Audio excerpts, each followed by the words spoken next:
ప్రముఖ గుండె వైద్య నిపుణులు డాక్టర్ ఓ రామపకీర సార్ మనతో ఉన్నారు.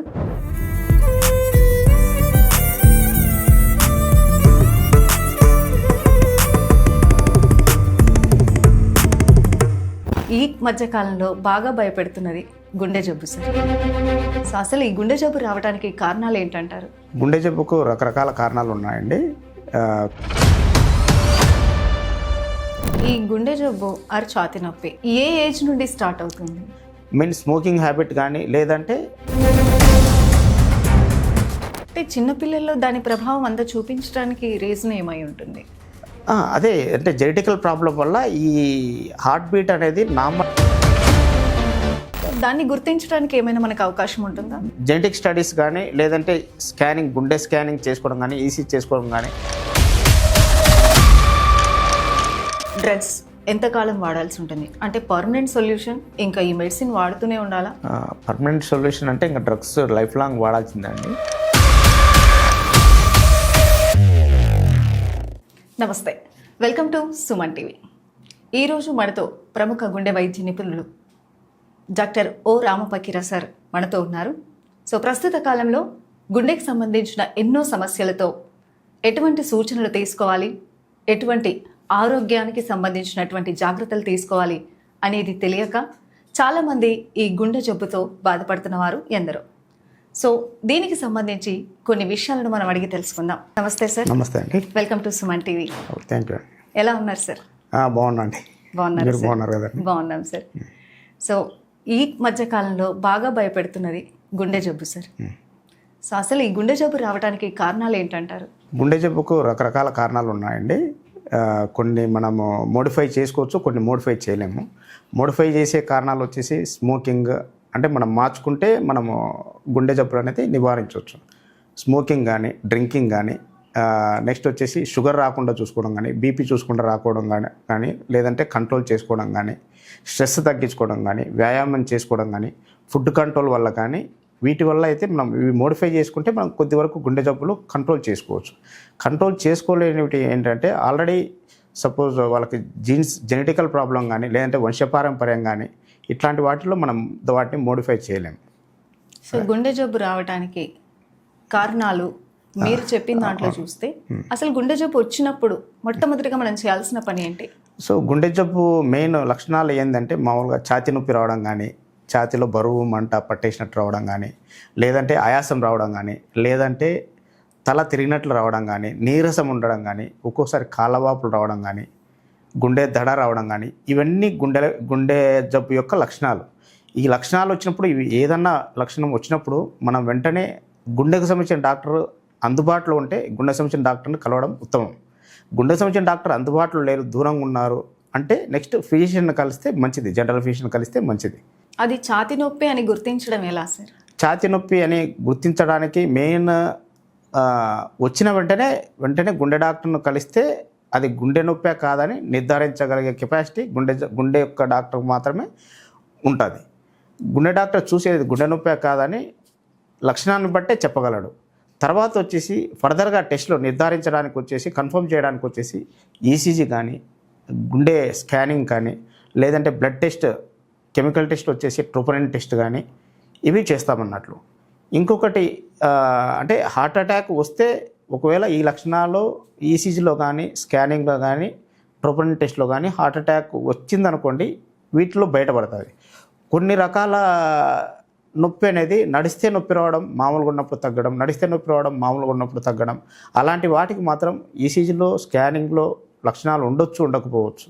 కానీ దానికి మనం ఏం చేయాలంటే ట్రెడ్మిల్ టెస్ట్ చేస్తే ఈసీజీలో పాజిటివ్ చేంజెస్ వస్తే దానికి మనం ఫర్దర్గా మళ్ళీ యాంజియోగ్రామ్కి వెళ్ళాల్సింది వస్తుంది.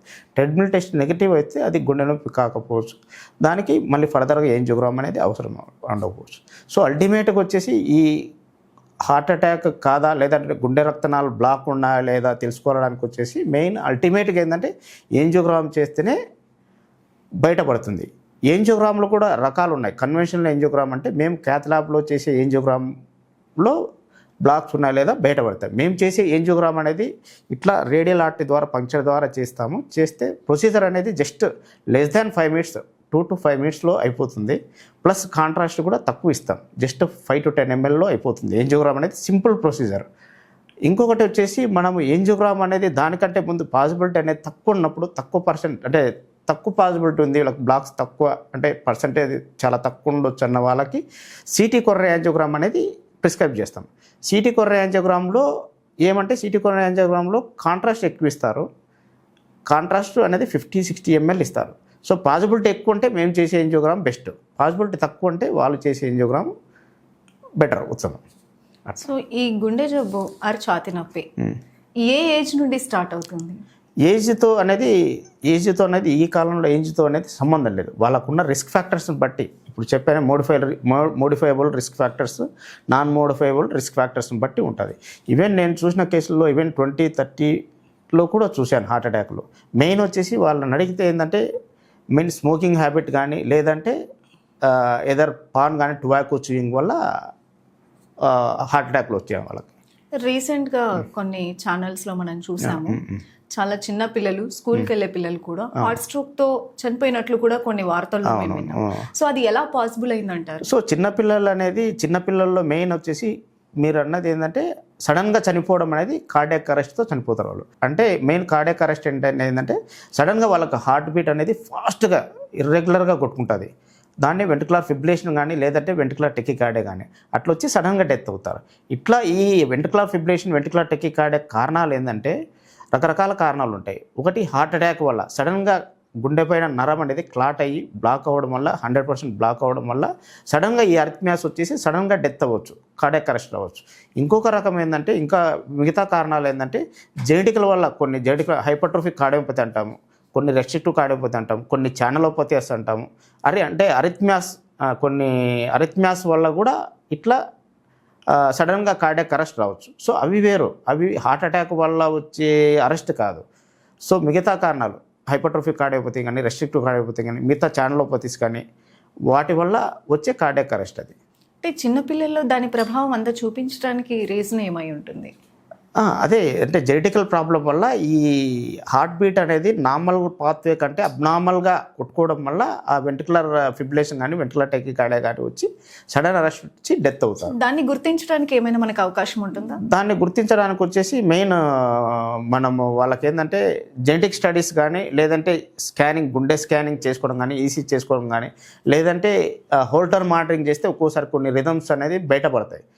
ఇంకోటి ఏంటంటే దానికి ఈపీ స్టడీ అని సపరేట్ ఉంటాయి, ఎలక్ట్రోఫిజియాలజీ స్టడీ, అవి చేస్తే ఇంకా క్లారిటీగా కనిపిస్తుంది. సరే, ఈ మధ్య కాలంలో కూడా చాలా కేసులలో వెడ్డింగ్ సెలబ్రేషన్స్ కానివ్వండి, తర్వాత వినాయక చవితి డీజే సౌండ్స్ వల్ల కానీ, సో ఉన్న పాటనే విత్ ఇన్ సెకండ్స్ ఆర్ మినిట్స్లో సో అక్కడికక్కడే కుప్పకూలి చనిపోయే ఛాన్సెస్ కూడా ఎక్కువ చూసాం. సో ఇది ఎలా పాసిబుల్ అవుతుంది? అది ఎలా పాసిబుల్ అంటే, ఒకటి ఓవర్ నైట్ అంటే తినకుండా స్ట్రెస్ వల్ల, అంటే డీహైడ్రేషన్ వల్ల అరిథ్మియాస్ రావచ్చు, లేదంటే వాళ్ళు ఓవర్ డ్రింకింగ్ చేయడం వల్ల కానీ, లేదంటే ఓవర్ స్మోకింగ్ వల్ల కానీ, లేదంటే ఎక్సెసివ్ సౌండ్ అంటే అబ్నార్మల్ సౌండ్స్, ఎక్సెసివ్ స్ట్రెస్ వల్ల కూడా అట్లా సడన్గా హార్ట్ అటాక్ రావచ్చు, లేదంటే అరిథ్మియాస్ వచ్చి కూడా చనిపోవచ్చు. ఇట్లా డిహైడ్రేషన్ వల్ల, ఎలక్ట్రోలైట్ ఇంబ్యాలెన్స్ వల్ల అట్లా వచ్చి కూడా చనిపోవచ్చు. సో ఈ heart strokes or heart attacks first అటెంప్ట్లోనే డేంజరస్ ఉంటుందా, లేకపోతే 1, 2, 3 సార్లు వచ్చిన తర్వాత ఆ డేంజరస్ అనేది మనకు కనిపిస్తుందా? ఆ డేంజరస్నెస్ అనేది వాళ్ళకి ఎంత రిస్క్ ఫ్యాక్టర్స్ ఉన్నాయి అనే దాన్ని బట్టి ఉండొచ్చు. ప్లస్ వాళ్ళకి అంటే ఎంత ఎర్లీగా డాక్టర్ని కన్సల్ట్ అయినారు అనే దాన్ని బట్టి ఉంటుంది అన్నట్లు. సపోజ్ వాళ్ళకి కొంతమంది ఏంటంటే, సపోజ్ 2-3 రోజుల నుంచి నాకు మంట వస్తుంది అని గ్యాస్ ట్రబుల్ అనుకొని డిలే చేసి చనిపోయిన వాళ్ళు ఉన్నారు. సో అర్లీగా వస్తే బెటర్, అంటే డయాగ్నోసిస్ బెటర్గా ఉంటుంది, బెటర్ ట్రీట్మెంట్ ఉంటుంది. ఇంకొకటి ఏంటంటే ట్రీట్మెంట్ రెస్పాన్స్ కూడా ఏంటంటే, కొంతమందికి హెవీ స్మోకర్స్కి, షుగర్ పేషెంట్స్కి, వీళ్ళకి ట్రీట్మెంట్ అనేది సరిగ్గా రెస్పాన్స్ ఉండదు యాక్చువల్లీ. సో ఏజ్ వల్ల వచ్చిన బ్లాక్ అయితే రెస్పాన్స్ అనేది, ట్రీట్మెంట్ రెస్పాన్స్ అనేది బాగుంటుంది. So heavy smoking, suppose abnormal sugar, వీటి వల్ల అయితే ట్రీట్మెంట్ రెస్పాన్స్ అనేది తక్కువ ఉంటుంది. ప్లస్ అర్లీ ఏజ్లో హార్ట్ అటాక్లు వస్తే ఏంటంటే మెయిన్ సపోజ్ వాళ్ళకి సడన్గా 100% మూసుకుపోతే అరిథ్మియాస్, డెత్ వచ్చే ఛాన్సెస్ చాలా ఎక్కువ. స్లోగా వచ్చి 70%, 90% అట్లా మూసుకుపోయి, అప్పుడు ఏజ్ వల్ల వచ్చి బ్లాక్ వచ్చి సడన్గా బ్లాక్ అయితే అంటే 70% ఆల్రెడీ బ్లాక్ ఉండి తర్వాత మిగతా 10%, 20%, 100% అది 100%కి వస్తే వాళ్ళకు రిస్క్ చాలా తక్కువ ఉంటుంది. ఎందుకంటే కొలెటరల్స్ డెవలప్ అవ్వడం వల్ల వాళ్ళకి రిస్క్ అనేది ఛాన్సెస్ చాలా తక్కువ ఉంటుంది. తర్వాత వెయిట్ని బట్టి కూడా ఎక్కువ వెయిట్ ఉన్న వాళ్ళకి కూడా హార్ట్ స్ట్రోక్స్ ఎక్కువ వచ్చే ఛాన్సెస్ ఉందని కూడా. సో ఇది చాలా తప్పండి. యాక్చువల్గా వెయిట్ ఉంటే, ఓవర్ వెయిట్ ఉంటే హార్ట్ అటాక్లు వస్తాయనేది చాలా తప్పు. యాక్చువల్గా మెయిన్ అల్టిమేట్గా ఉందంటే ఓవర్ వెయిట్ ఉన్న వాళ్ళని కూడా చూసినాం మేము. ఓవర్ వెయిట్ ఉన్న వాళ్ళకి చూస్తే కూడా యాంజియోగ్రామ్ చేస్తే బ్లాక్స్ ఏమి అంత ఉండవు. ఈవెన్ లీన్గా ఉన్న వాళ్ళకు కూడా బ్లాక్స్ ఎక్కువ ఉన్న వాళ్ళు ఉన్నారు. మెయిన్ ఏంటంటే స్ట్రెస్ లెవెల్ని బట్టి ఇది ఉంటుందండి. స్ట్రెస్ ఎక్కువ తీసుకుంటే అంత రిస్క్ ఉంటుంది. సో మెంటల్ హెల్త్ మీద కూడా ఈ హార్ట్ స్ట్రోక్ అనేది డిపెండ్ అయి ఉంటుందంట. స్ట్రెస్ అంటే ఇన్ ద సెన్స్ టైంకు ఫుడ్ ఉండాలి, నిద్ర బాగుండాలి, విపరీతమైన కోపం కానీ లేదంటే ఎక్కువ బాధపడడం, ఆలోచించడం, అట్లాంటి వాళ్ళకి ఎక్కువ అంటే లోపల కుమిలిపోవడం, అట్లాంటి వాళ్ళలో కొద్దిగా రిస్క్ ఎక్కువ ఉంటుంది. ఓకే, తర్వాత సరే ఇప్పుడు మనం యాంజియోగ్రామ్ గురించి కూడా మాట్లాడాము. సో ఏ రేంజ్లో బ్లాక్ అయి ఉన్నాయి అనేది ఈ యాంజియోగ్రామ్ ద్వారా మనకు తెలుస్తుంది. సో అది ఏ స్టేజ్లో మనం తెలుసుకుంటే దీనికి ఇంకొంచెం బెటర్గా మనం జాగ్రత్తలు తీసుకునే ఛాన్స్ ఉంటుంది. సో ఏ రేంజ్లో అనేది అంటే ఒకటి ఏంటంటే యాంజియోగ్రామ్ అనేది సిమ్టమ్స్ ఉంటేనే చేయాలి. ఇంకోటి ఏదంటే టీఎంటీ పాజిటివ్ ఉంటేనో లేదంటే షుగర్ more than 10 years ఉన్న వాళ్ళకి కూడా సిమ్టమ్స్ లేకపోయినా కూడా చేసుకుంటే బెటర్. ఇంకోటి ఏంటంటే షుగర్ పేషెంట్స్కి, కొంతమంది పేషెంట్స్కి ఏంటంటే స్లోగా 100% మోసుకుపోయినా కూడా వాళ్ళకి సిమ్టమ్స్ ఉండకపోవచ్చు, ఈసీజీ ఎక్కువ కూడా నార్మల్గా ఉండొచ్చు. ఎందుకంటే ఒక వెజల్ స్లోగా 100% బ్లాక్ అయినా మిగతా 2 వెజల్స్ ద్వారా బ్లడ్ సప్లై బాగుండి వాళ్ళకి సిమ్టమ్స్ అనేది ఉండకపోవచ్చు, ఈసీజీ ఎక్కువ నార్మల్ ఉండొచ్చు. అలాంటి వాళ్ళకి ఏంటంటే యాంజియోగ్రామ్ చేస్తేనే బయటపడుతుంది. అలాంటి వాళ్ళు ఎవరంటే main sugar, long standing sugar ఉన్న వాళ్ళకి ఈ అంటే more than 10 years ఉంటే వాళ్ళు ముందే ప్రివెంటివ్గా చేసుకుంటే, యాంజియోగ్రామ్ చేసుకుంటే బెటర్ అనే చెప్తారు. అట్లా ఈ నాళాలు బ్లాక్ అయినప్పుడు కొంతమంది బైపాస్ సర్జరీ అనేసి వెళ్తారు సార్ సర్జరీ కోసం. సో ఈ సర్జరీ ఎంతవరకు వీళ్ళకి ఆ రిజల్ట్, ఐ మీన్ ఆ హార్ట్ స్ట్రోక్స్ నుండి మళ్ళీ నెక్స్ట్ టైం హార్ట్ స్ట్రోక్ రాకుండా ఉండటానికి ఎంతవరకు సేఫ్? బైపాస్ సర్జరీ అనేది ఎవరికి అడ్వైజ్ చేస్తామంటే మెయిన్ రక్తనాళం 3 ఉంటాయండి. గుండె పైన ఇట్లా 3 రక్తనాళాలు ఉంటాయి. 3 3 బ్లాక్స్ ఉంటేనో లేదంటే మెయిన్ రక్తనాళం ఎడం పక్క మెయిన్ రక్తనాళం మొదల్లోనే ఎల్ఎంసి అంటాం.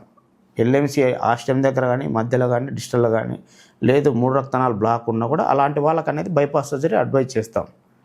వాళ్ళకి బైపాస్ సర్జరీ అంటే బ్లాక్స్ అనేవి ఇట్లే ఉంటాయి కానీ కనెక్షన్లో వచ్చేసి ఎక్కడైతే బ్లాక్ ఉందో బ్లాక్ చివరిలో కనెక్షన్ ఇస్తారు. సో బైపాస్ సర్జరీ చేసిన వాళ్ళకి more than 10 years వాళ్ళు దాదాపు సేఫ్గానే ఉంటారు. సో బైపాస్ సర్జరీ చేసేటప్పుడు రిస్క్ ఉండొచ్చు, ఆపరేషన్ ఆపరేటివ్ పీరియడ్లో రిస్క్ ఉండొచ్చు. చేసిన తర్వాత కూడా 1 month వాళ్ళు వూండ్ హీల్ అయ్యి అంత లోపలంతా బాగా హీల్ అయ్యి 1 month సేఫ్ ఉన్నారంటే తర్వాత దాదాపు మోస్ట్లీ అవుట్ ఆఫ్ డేంజర్లో ఉన్నట్లే వాళ్ళు. అంటే ఈ సర్జరీస్ ఒకటే కాకుండా ఇంకొన్ని సార్లు కూడా అంటే ఒక సర్జరీ అయిన తర్వాత కూడా 2-3 సర్జరీలు చేసే పర్సన్స్ కూడా ఉంటారు సార్, చేయించుకునే పర్సన్స్ ఉంటారు. సో అది దాని గురించి ఒకసారి దాని గురించి అనేది మెయిన్ అనేది అంటే వాళ్ళ యొక్క మెయిన్ బిహేవియర్ని బట్టే ఉంటుందండి. ట్యాబ్లెట్స్ రెగ్యులర్గా వాడుతున్నారు లేదా, షుగర్ బీపీ కంట్రోల్ ఉన్నాయా లేదా అనే దాన్ని బట్టి ఉండొచ్చు. మోస్ట్లీ కొంతమంది ఏంటంటే సర్జరీ అయిపోయింది అని చెప్పేసి ట్యాబ్లెట్ వాడకుండా స్మోకింగ్, డ్రింకింగ్ అట్లే చేసుకుంటా, ఫుడ్ కంట్రోల్ లేకుండా, పదార్థాలు ఎక్కువ తీసుకోవడం వల్ల వాటి వల్ల మళ్ళీ బ్లాక్ అయ్యే ఛాన్సెస్ ఉండొచ్చు. ఈ సర్జరీస్ జరిగిన తర్వాత పేషెంట్ ఎలాంటి జాగ్రత్తలు తీసుకోవాల్సి ఉంటుంది?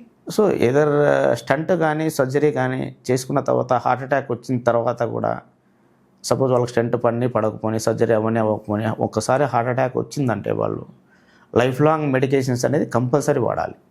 రెగ్యులర్గా డాక్టర్ని కన్సల్ట్ అవుతూ వన్స్ ఇన్ ఎ మంత్ కానీ, వన్స్ ఇన్ ఎ 3 months కానీ, వన్స్ ఇన్ ఎ 6 months కానీ రెగ్యులర్గా డాక్టర్ని కన్సల్ట్ అవుతూ రెగ్యులర్గా ట్యాబ్లెట్లు వాడుకుంటే మంచిది.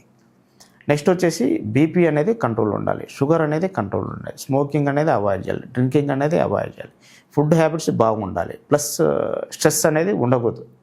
స్ట్రెస్ అనేది అసలు ఉండకూడదు. అది ఈ హార్ట్కి బ్లడ్ పంపింగ్ బాగా జరగాలంటే మనం ఎటువంటి డైట్ మెయింటైన్ చేయాల్సి ఉంటుంది? డైట్ అనేది గ్రీన్ లీఫీ వెజిటబుల్స్, ఫ్రూట్స్ మంచిగా తీసుకోమని చెప్తాం. ఎలాంటి చికిత్సలు తీసుకోవాలి సార్? ఫస్ట్ మనకి హార్ట్ స్ట్రోక్ వచ్చిన వెంటనే ఎటువంటి పరీక్ష చేయించుకోవాలి? సో సపోజ్ ఏంటంటే అదే నేను చెప్తున్నా అండి, నొప్పి అనేది గుండె నొప్పి అనేది 2 రకాలుగా ఉంటుంది. రెస్ట్లో నొప్పి రావడం ఒకటి, నడిస్తే నొప్పి రావడం, కూర్చుంటే తగ్గడం, నడిస్తే రావడం, కూర్చుంటే తగ్గడం. రెస్ట్లో పెయిన్ వచ్చింది, severe pain more than 10 minutes 20 minutes అంటే వెంటనే గుండె డాక్టర్ని కలిస్తే మంచిది. కలిసిన తర్వాత గుండె నొప్పే కాదని ఈసీజీ చూడకుండానే చెప్పవచ్చు. గుండె డాక్టర్ అయితే చెప్పగలడు కంపల్సరీ. నెక్స్ట్ వచ్చేసి ఈసీజీ తీస్తాం. ఈసీజీలో హార్ట్ అటాక్ లక్షణాలు కనపడవచ్చు. నెక్స్ట్ వచ్చేసి ఏదైనా హార్ట్ బీట్ ఏదైనా అబ్నార్మల్గా స్లో కొట్టుకోవడం, ఫాస్ట్ కొట్టుకోవడం ఏదైనా అది కూడా ఈసీజీలో కనిపిస్తుంది.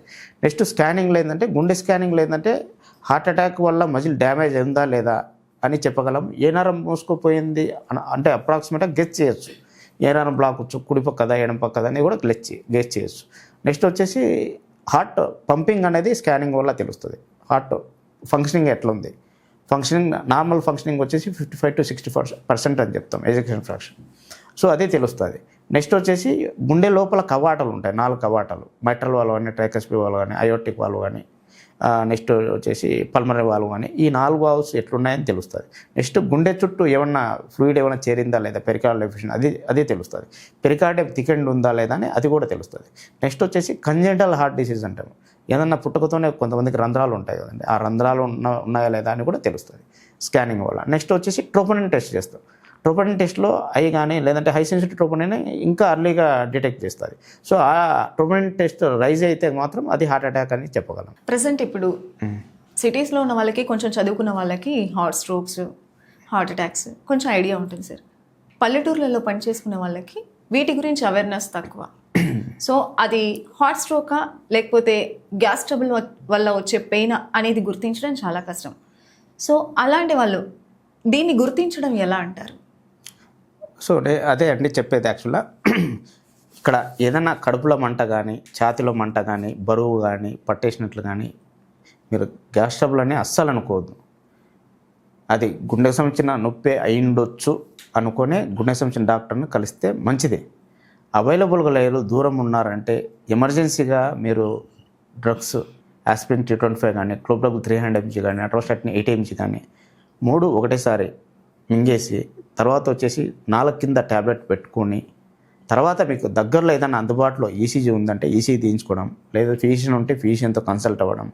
కన్సల్ట్ అయ్యి ఏదైనా చేంజెస్ ఉన్నాయంటే, సపోజ్ రిమోట్ ఏరియా పల్లెటూరులో ఉన్నారనుకోండి, ఈవెన్ ఇప్పుడు గవర్నమెంట్ కూడా చూస్తే ఈవెన్ కొన్ని ఏరియా హాస్పిటల్లో కూడా మంచి ఇంజక్షన్లే థ్రాంబోలైటిక్ ఏజెంట్స్ టెనెక్టప్లైజ్ అని అది హార్ట్ అటాక్ పేషెంట్స్కి ఇస్తే ఎంత త్వరగా వస్తే అంత త్వరగా ఇస్తే లెస్ దాన్ 12 hours అనుకోండి రిజల్ట్ అనేది బాగుంటుంది. ఆ ఇంజెక్షన్ ఇస్తే ఏంటంటే అది క్లాట్ లైజింగ్ ఏజెంట్, వెంటనే వాళ్ళకు ఆ క్లాట్ అంతా కరిగిపోయి సిమ్టమ్స్ దాదాపు రిజాల్వ్ అవుతాయి.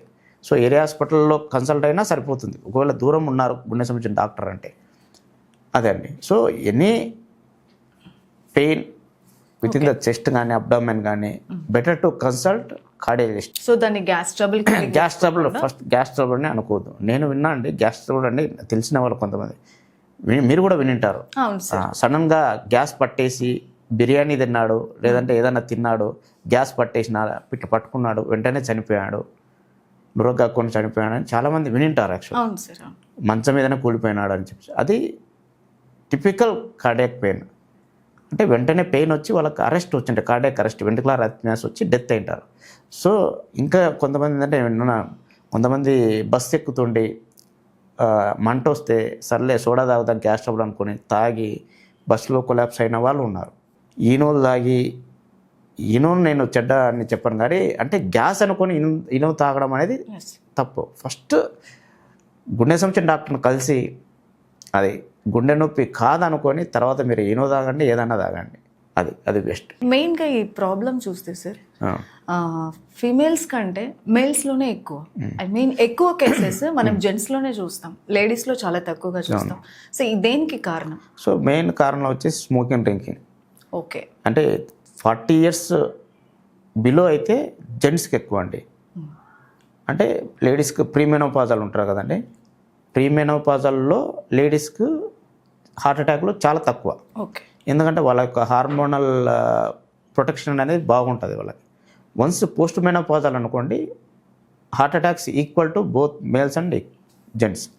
వాళ్ళు కూడా లేడీస్కి కూడా ఏంటంటే సపోజ్ షుగర్ ఉంది, బీపీ ఉంది అనుకోండి, సపోజ్ వాళ్ళు కూడా స్మోకర్స్ అనుకోండి, హార్ట్ అటాక్ కంపల్సరీ వస్తాయి 40 years బిలో కూడా.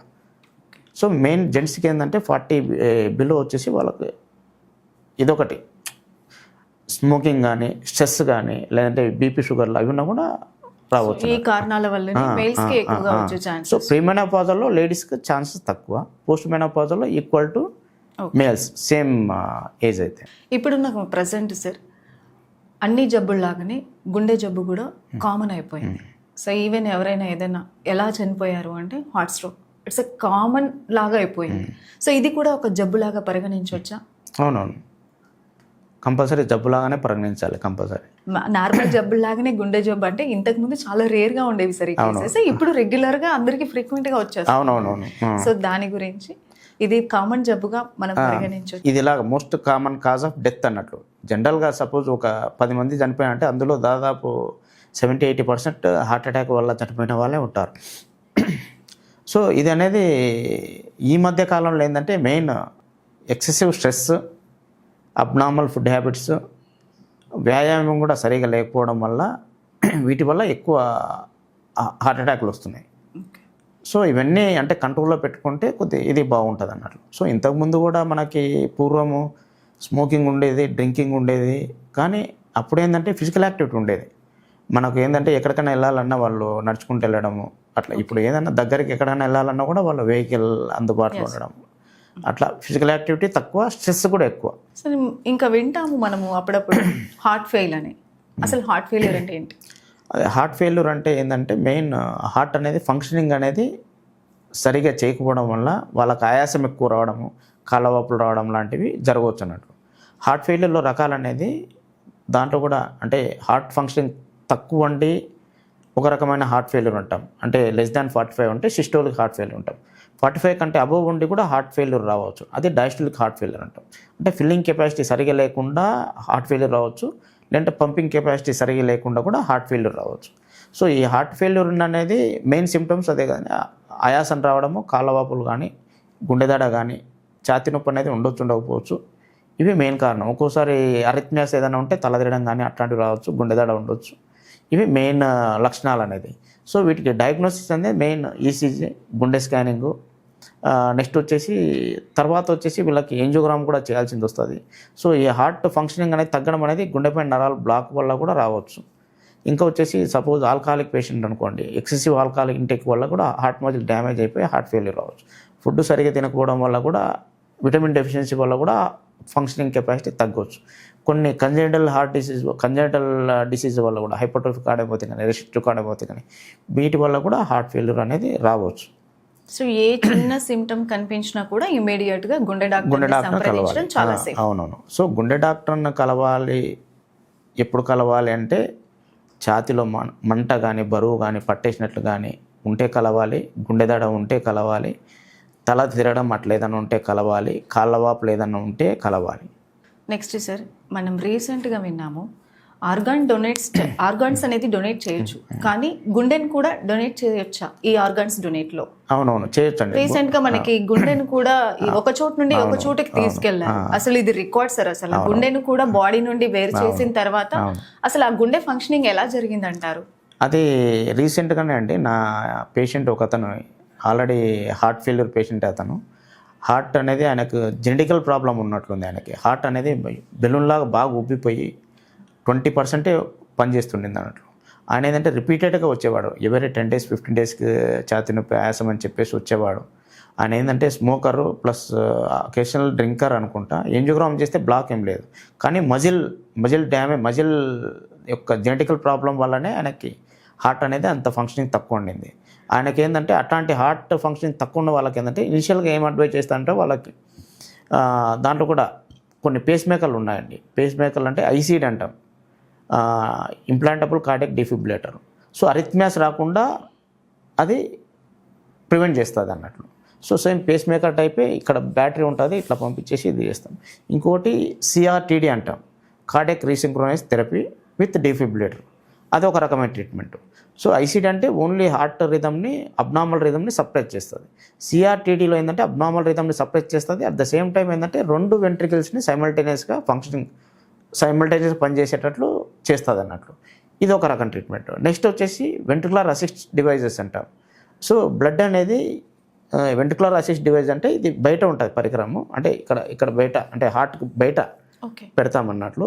అది వచ్చేసి బ్లడ్ అనేది హార్ట్ నుంచి తీసుకొని దీన్ని మళ్ళీ మనం మేజర్ రక్తనాళానికి అయోటాకు పంపిస్తుంది అన్నట్లు. సో హార్ట్ని బైపాస్ చేసి ఇది చేస్తా అన్నట్టు. హార్ట్ లెఫ్ట్ వెంట్రికల్ అనేది ఫంక్షనింగ్ తక్కువ ఉంటుంది కదండి, ఇది వచ్చేసి బ్లడ్ తీసుకొని దీంట్లోకి తీసుకొని ఇది పంప్ చేస్తున్నట్టు. ఇది వెంట్రికులర్ అసిస్ట్ డివైస్ అంట. నెక్స్ట్ లాస్ట్ ఆప్షన్ అనేది హార్ట్ ట్రాన్స్ప్లాంటేషన్. నా పేషెంట్ ఒకతను హార్ట్ ట్రాన్స్ప్లాంటేషన్ అయిందండి. అతను బాగా ఇప్పుడు అంటే ఏసిమ్టమాటిక్. ఓకే. ఏమంటే heart transplantation costly procedure. Minimum అంటే ఇతను చెన్నైలో చేయించుకున్నాడు. 15 lakhsకే చేసిన ఒక సర్టన్ ట్రస్ట్ ఏదో ఉందండి, ఆ ట్రస్ట్లో 15 lakhs చేయించుకున్నాడు. కానీ దానికి ఏంటంటే ఇమ్యూనోసప్రెసివ్ డ్రగ్స్ వాడాల్సింది వస్తుంది. పర్ మంత్ వచ్చేసి 40,000 అట్లా ఖర్చు వస్తుందని చెప్పాడు యాక్చువల్. ఒకసారి హార్ట్ స్ట్రోక్ని ఫేస్ చేసిన పర్సన్ డ్రగ్స్ ఎంతకాలం వాడాల్సి ఉంటుంది? అంటే పర్మనెంట్ సొల్యూషన్ ఇంకా ఈ మెడిసిన్ వాడుతూనే ఉండాలా, లేకపోతే ఏదైనా రిలీఫ్ ఉంటుందా మళ్ళీ వీళ్ళకి? పర్మనెంట్ సొల్యూషన్ అంటే ఇంకా డ్రగ్స్ లైఫ్ లాంగ్ వాడాల్సిందండి. ఇది సెకండరీ ప్రివెన్షన్. ఒకసారి హార్ట్ అటాక్ వస్తే మళ్ళీ వాళ్ళకి బ్లాక్ అయ్యే ఛాన్సెస్ ఉండొచ్చు, మళ్ళీ హార్ట్ అటాక్ వచ్చే ఛాన్సెస్ ఉండొచ్చు. కాబట్టి ఇనిషియల్గా వచ్చేసి హార్ట్ అటాక్ వచ్చిన తర్వాత కానీ లేదంటే స్టెంట్ వేసిన తర్వాత కానీ 6 months to 1 year వచ్చేసి డ్రగ్స్ అనేటివి డ్యూయల్ యాంటీప్లేటెడ్ థెరపీ పెడతామన్నట్లు. ఆస్పిరిన్ క్లోబిడ్రల్ కాంబినేషన్తో ప్లస్ స్టాటిన్ కొలెస్ట్రాల్ మాత్రం పెడతామన్నట్లు. ఈ 3 అనేది 1 year వరకు కంటిన్యూస్ వాడమని చెప్తాం. తర్వాత వచ్చేసి మళ్ళీ సింగిల్ యాంటీప్లేటెడ్ ఏజెంట్ సరిపోతుంది అన్నట్టు. అది లైఫ్ లాంగ్ వాడుకోవాల్సింది వస్తుంది. Cholesterol plus single antiplatelet agent combination life long వాడుకోవాల్సింది వస్తుంది. నెక్స్ట్ వచ్చేసి హార్ట్ ఫంక్షనింగ్ ఎట్లుంది అనే దాన్ని బట్టి అడిషనల్ డ్రగ్స్ ఉంటాయి. హార్ట్ ఫంక్షనింగ్ తక్కువ ఉందనుకోండి, దానికి సంబంధించిన డ్రగ్స్ ఆయాసం రాకుండా కానీ, లేదంటే నెక్స్ట్ బీటా బ్లాకర్స్ కానీ, లేదంటే ఏదన్నా న్యూవర్ వాల్సర్టన్ సర్క్యూబిటల్ కాంబినేషన్ అవి కానీ రాస్తామండి. నేటివిటిక్ అవి రాస్తామన్నమాట. ఇంకొక చిన్న డౌట్ సార్. సో ఈ హార్ట్ ట్రాన్స్ప్లాంటేషన్ గురించి మాట్లాడాం కదా సార్, హార్ట్ పనిచేస్తుండగానే డోనర్ దీన్ని డొనేట్ చేసి ఉంటారా, లేకపోతే ఒకవేళ if in case donor dead అయిన తర్వాత ఈ హార్ట్ ఎంతసేపు పనిచేస్తుంది? హార్ట్ అనేది వర్కింగ్ ఉంటుందండి. వర్కింగ్ ఉన్నప్పుడే దాన్ని ఇది చేసుకోవాలా, ఓకే. అంటే హార్వెస్ట్ చేసుకోవాలి. డోనర్ ఎలా దాన్ని డొనేట్ చేయడానికి ఇష్టపడతాడు సార్? నా ఆర్గాన్స్ నాకు ఏదైనా అయితే ఎవరికైనా దానం చేయండి అని చెప్పేసి, లేదంటే వాళ్ళ యొక్క పేరెంట్స్ కానీ వాళ్ళ బంధువులు కానీ మా అబ్బాయి తీసేసుకోండి. సపోజ్ ఏదన్నా హాస్పిటల్లో ఎక్కడైనా వెళ్ళినాడు అనుకోండి, వాళ్ళు ఇట్లా బ్రెయిన్ డెడ్ అయినాడు, ఆర్గాన్స్ ఉన్నాయి, ఎవరికైనా మీరు డొనేట్ చేస్తారా అని అడుగుతారు వాళ్ళని అటెండర్స్. వాళ్ళ అటెండర్స్ ఓకే సార్ ఇవ్వండి అంటే వాళ్ళ యొక్క సమ్మతితోనే వీళ్ళు వాటిని హార్వెస్ట్ చేసుకొని ఇది చేస్తారు. అంటే ఆఫ్టర్ బ్రెయిన్ డెడ్ తర్వాతనే మనం ఆర్గాన్ని డొనేట్ చేయడానికి. సో బ్రెయిన్ డెడ్ అయితేనే ఇంకా హోప్స్ ఉండవు, పేషెంట్ బతుకుతాడని హోప్స్ ఉండవు కాబట్టి వాళ్ళు ఇస్తారు. బ్రెయిన్ డెడ్ కాకుండా ఉంటే బతుకుతాడు కదా పేషెంట్, బతుకోవచ్చు అని చెప్పేసి ఇవ్వరు. సో హార్ట్ అటాక్ వల్ల వచ్చే కాంప్లికేషన్స్? సో హార్ట్ అటాక్ వల్ల కాంప్లికేషన్స్ అనేది మనము మెకానికల్ కాంప్లికేషన్స్ అని చెప్తాము, అరిథ్మియాస్ అని చెప్తాము. సో మెకానికల్ కాంప్లికేషన్స్ అంటే హార్ట్ ఫంక్షనింగ్ అనేది తగ్గొచ్చు. హార్ట్ ఫంక్షన్ నార్మల్ వచ్చేసి 55 to 65. సో 55 కంటే ఫంక్షనింగ్ అనేది పంపింగ్ కెపాసిటీ అనేది తగ్గొచ్చు, డిఫెక్ట్స్ అనేది ఏర్పడవచ్చు. సో వెంట్రుకులర్ రప్చర్ జరిగేసి హోల్ పడవచ్చు, లేదంటే ఫ్రీ వాల్ రప్చర్ జరగవచ్చు. అంటే వెంట్రుకులర్ మయోకార్డియం ఉంటుందండి, అది ఫ్రీ వాల్ అనేది రప్చర్ అయిపోయి సడన్గా డెత్ కూడా జరగవచ్చు. పెరికార్డియల్ ఎఫ్యూజన్ రావచ్చు. నెక్స్ట్ వచ్చేసి అక్యూట్ ఎంఆర్ కానీ సివియర్ ఎంఆర్ అంటాం, వాల్వార్ రిగజిటేషన్స్ కూడా రావచ్చు. నెక్స్ట్ వచ్చేసి అరిథ్మియాస్ అంటే అవి హార్ట్ బీట్ ఫాస్ట్ కొట్టుకోవడం కానీ లేదంటే స్లో కొట్టుకోవడం కానీ. టెకియారిథ్మియాస్ అంటే ఫాస్ట్ కొట్టుకునేవి, బ్రెడియారిథ్మియాస్ అంటే స్లో కొట్టుకునేవి. సో బ్రెడియారిథ్మియాస్ అంటే ఒక్కోసారి హార్ట్ బీట్ స్లోగా కొట్టుకుంది అనుకోండి, అవి ఒక్కోసారి మనం స్టెంట్ వేస్తే ఇంప్రూవ్ అవ్వచ్చు. స్టెంట్ వేసినా కూడా ఇంప్రూవ్ అవ్వలేదంటే వాటికి పేస్ మేకర్కి వెళ్ళాల్సింది వస్తుంది. సో హార్ట్ బీట్ ఫాస్ట్ కొట్టుకోవడం అనేది వెంట్రుకులర్ ఫిబ్రిలేషన్ అంటే కార్డియాక్ అరెస్ట్ డెత్ అండి. వెంట్రుకులర్ టెకికార్డియా అంటే ఒక్కోసారి వాటికి మనము ఈ వెంట్రుకులర్ ఫిబ్రిలేషన్ వచ్చినప్పుడు మనం వితిన్ హాస్పిటల్ అనుకోండి డీసీ షాక్ ఇచ్చేసి మనం రివర్ట్ చేయొచ్చు. వెంట్రుకులర్ టెకికార్డియా అనుకోండి ఒక్కోసారి డీసీ షాక్ ఇవ్వచ్చు, లేదంటే దానికి మెడిసిన్ ఉందండి, ఆ మెడిసిన్ ఇంజెక్షన్ పెడితే ఒక్కోసారి రివర్ట్ అవ్వచ్చు. ఇంకొచ్చేసి ఈ హార్ట్ అటాక్ వల్ల ఒక్కోసారి ఏమవుతుందంటే బ్రెయిన్కు ఒక్కోసారి బీపీ డౌన్ అయిపోయి బ్రెయిన్కి కూడా ఒక్కోసారి స్ట్రోక్ రావచ్చు. ఈ గుండెలో నుంచి క్లాట్స్ ఒక్కోసారి వెళ్ళిపోయి బ్రెయిన్ స్ట్రోక్ రావచ్చు. బీపీ డౌన్ అయిపోయి కిడ్నీలు కూడా ఎఫెక్ట్ కొట్టవచ్చు, ఒక్కోసారి లివర్ కూడా ఎఫెక్ట్ కొట్టవచ్చు. అల్టిమేట్గా అనదర్ కాంప్లికేషన్ అయితే డెత్ అండి. సో ఎలాంటి ప్రివెన్షన్స్ తీసుకోవాలి సార్? అదే అంటే రెగ్యులర్గా అట్లీస్ట్ గుండె జబ్బులు లేని వాళ్ళు 6 monthsకి ఒకసారి కానీ లేదంటే సంవత్సరానికి ఒకసారి కానీ గుండె సంబంధించిన డాక్టర్ని కలిసి ఈసీజీ స్కానింగ్ స్క్రీనింగ్ అనేది చేసుకుంటే మంచిది.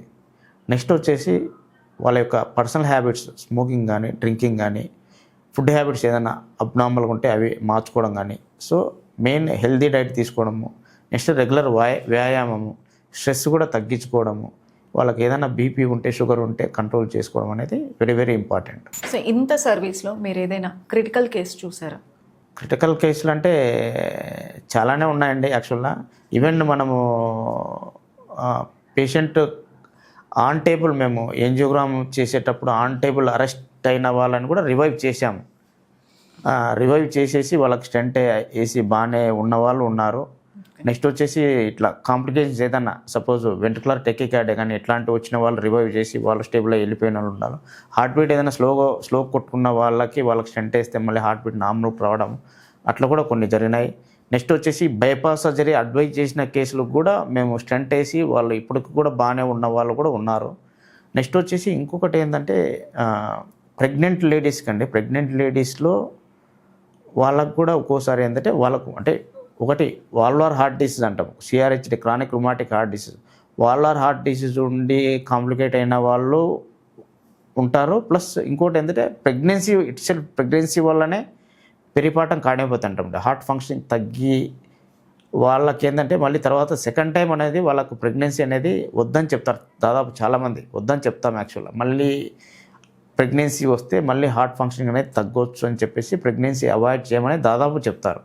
అట్లాంటి వాళ్ళకి నా పేషెంట్స్ అంటే నా దగ్గర ఒక 4-5 మంది అండి అట్లా హార్ట్ ఫంక్షనింగ్ తగ్గి మళ్ళీ హార్ట్ ఫంక్షనింగ్కి ఇంప్రూవ్మెంట్కి మందులు పెడితే ఇంప్రూవ్ అయ్యి మళ్ళీ నార్మల్ డెలివరీ అయిన వాళ్ళు ఉన్నారండి. అదే. సో ఓవరాల్గా అన్ని కేసెస్ని మీరు చాలా సక్సెస్ఫుల్గా డీల్ చేశారు. ఓకే సార్, ఇప్పుడు హార్ట్ స్ట్రోక్ వచ్చిన పర్సన్స్ ఇన్ టైంలో డాక్టర్ దగ్గరికి వస్తే ఎటువంటి డేంజరస్ ఉండదు?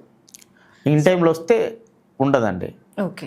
కానీ హార్ట్ అటాక్ ఇట్ సెల్ఫ్ అంటే కొద్ది వరకు మనం చేయగలమండి. అంటే కొద్ది వరకు అంటే ఒక్కోసారి ఆ కాంప్లికేషన్స్ అనేది మనం ప్రిడిక్ట్ చేయలేం.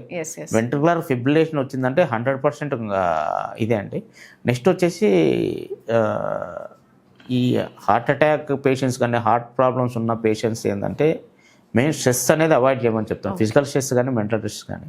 వీళ్ళు ఏంటంటే మెయిన్ అండి వాష్రూమ్లో ఏంటంటే మెయిన్ వాష్రూమ్లో వైల్ మోషన్ పాస్ చేసేటప్పుడు మోషన్కి వెళ్ళేటప్పుడు ఎక్కువ అంటే బలవంతంగా పోకూడదు, ముక్కడం అట్లాంటివి చేయకూడదండి. మోషన్ అనేది ఫ్రీగా రావాలి. మెయిన్ మోషన్కి వెళ్ళేటప్పుడే వాళ్ళకి ఏమవుతుంది అంటే ఒక్కోసారి బీపీ డౌన్ అయిపోయి సడన్గా ఇబ్బంది జరిగే ఛాన్సెస్ అనేది ఉండొచ్చు. నేను మెయిన్ పేషెంట్స్కి ఇదే చెప్తాను అండి, మోషన్కి వెళ్ళేటప్పుడు మీరు బాత్రూంలో గొళ్ళెం పెట్టుకోకుండా ఊరికి డోర్ అట్లా వేసుకోండి, బలవంగా ముక్కవద్దు అని చెప్తానండి. మోషన్కి సరిగా రాకపోతే ఫ్రీ సిరప్స్ ఉంటాయండి మోషన్ ఫ్రీగా రావడానికి, అవి వాడమని చెప్తానండి. సో ఇది ఒక కారణం కూడా అవ్వచ్చు. ఇది మోషన్కి వెళ్ళేటప్పుడు ఏంటంటే మెయిన్ వాళ్ళు బలంగా ముక్కేటప్పుడు ఏమవుతుందంటే హార్ట్ మీద ప్రెజర్ పడేసి బీపీ డౌన్ అవుతాయండి. బీపీ డౌన్ అయినప్పుడు వాళ్ళకి అరిథ్మియాస్ వచ్చి సడన్గా డెత్ అయ్యే ఛాన్సెస్ ఉండొచ్చు. అది నార్మల్గానే అట్లా అవుతుంది, నార్మల్గా ఉన్న పేషెంట్కి అట్లా అవుతుంది. హార్ట్ ప్రాబ్లం ఉన్న వాళ్ళకి ఇంకా ఎక్కువైపోయి వాళ్ళకి రిస్క్ అనేది చాలా ఎక్కువ ఉంటుంది. బాత్రూంలో చాలామంది మీరు కూడా వింటారు, చాలామంది బాత్రూంలో సడన్గా వెళ్ళి డెత్ అయిన వాళ్ళు కూడా ఉన్నారు. సో కర్నూలులో హాస్పిటల్ మీరు కార్డియాలజిస్ట్ సార్, సో మన హాస్పిటల్ ఎక్కడుంది? నాది క్లినిక్ అండి గాయత్రి స్ట్రీట్లో ఉంటుంది. గాయత్రి స్ట్రీట్లో Ramu heart care centre, shop number 4 PV complex, Vishwabharati lane స్టార్టింగ్లో ఉంటుందండి. అపోలో ఫార్మసీ పక్కనండి, 3వ షాప్. ఎటువంటి మనకి టెస్ట్లు ఇక్కడ? టెస్ట్లు అనేది ఈసీజీ ఉంటుంది, 2D ఎకో ఉంటుంది, టీఎంటీ ట్రెడ్మిల్ టెస్ట్ ఉంటుంది, ప్లస్ ల్యాబ్ సౌకర్యం ఉంది. అన్ని రకాల గుండె మందులు అనేది అవైలబుల్ ఉంటాయి. ఏదైనా యాంజియోగ్రామ్ స్టెంట్ అవసరమైతే అది కూడా నేను పక్కన వేరే హాస్పిటల్లో చేస్తానండి. సో చాలా చక్కటి విషయాలు అందించారు సార్ మాకు. హార్ట్ స్ట్రోక్ అంటే ఏంటి, సో మనం ఫస్ట్ ఆఫ్ ఆల్ చేయాల్సిన పనులు ఏంటి, డైట్ ఏంటి, సో చాలా చక్కటి విషయాలు అయితే మాతో షేర్ చేసుకున్నారు. సో మీరు ఎంబీబీఎస్ ఎక్కడ పూర్తి చేశారు సార్? ఎంబీబీఎస్ అండి నాది అనంతపురం అండి, 2K1 బ్యాచ్. తర్వాత ఎండి వచ్చేసి కుప్పంలో చేశానండి, 2K9 to 2K12. తర్వాత డిఎం వచ్చేసి వైజాగ్లో చేశానండి. Okay 2K13 to 2K16. 2K16 నుంచి ఇక్కడ కర్నూలులో దాదాపు ఆల్మోస్ట్ 10 years నుంచి ప్రాక్టీస్ అండి. నా వర్క్ ఏంటంటే నేను హార్ట్ అటాక్లు ట్రీట్ చేస్తాను, హార్ట్ ఫెయిల్యూర్ ట్రీట్ చేస్తాను, ఏదైనా కంజెంటల్ హార్ట్ డిసీజ్ ఉంటే అవి డయాగ్నోజ్ చేయడం, వాటికి ఏదైనా డివైజ్లు అవసరమైతే చేస్తాను, ఏంజియోగ్రామ్లు చేస్తాను, స్టెంటింగ్లు చేస్తాను, ఏదైనా మళ్ళీ పేస్ మేకర్లు అవి కూడా చేస్తానండి. అన్ని రకాల హార్ట్ ఫెయిల్యూర్ ట్రీట్మెంట్ అనేది చేస్తానండి. సో చాలా thank you so much sir, మీరు మాకు చాలా చక్కటి విషయాలని, మరి హార్ట్ స్ట్రోక్కి సంబంధించి జాగ్రత్తలు, రాకుండా ఉండటానికి తగిన జాగ్రత్తలు, వచ్చిన తర్వాత ఎలాంటి ప్రికాషన్స్ తీసుకోవాలనేది కూడా మాకు చాలా చక్కగా వివరించారు సుమన్ టీవీ ప్రేక్షకులకు. సో చూసారు కదండి ఇవాళ ఇంటర్వ్యూలో మన Ramu heart care centre senior cardiologist Ramu Fakira sir చాలా చక్కటి విషయాలను మనకు అందించారు. సో గుండె సమస్యలతో బాధపడుతున్న వాళ్ళు ఎవరైనా కూడా మన స్థానిక గాయత్రి ఎస్టేట్లో ఉన్నటువంటి రాము హార్ట్ కేర్ సెంటర్కి వెళ్ళొచ్చు. అంతేకాదు ఇంకా ఇటువంటి సందేహాలు ఏవైనా ఉంటే కూడా మనం సార్ని కలిసి మన సందేహాలను, మన యొక్క హెల్త్కి సంబంధించిన ప్రికాషన్స్ను కూడా తెలుసుకోవడానికి మనం ఒకసారి విజిట్ చేయొచ్చు. So thank you sir, thank you so much.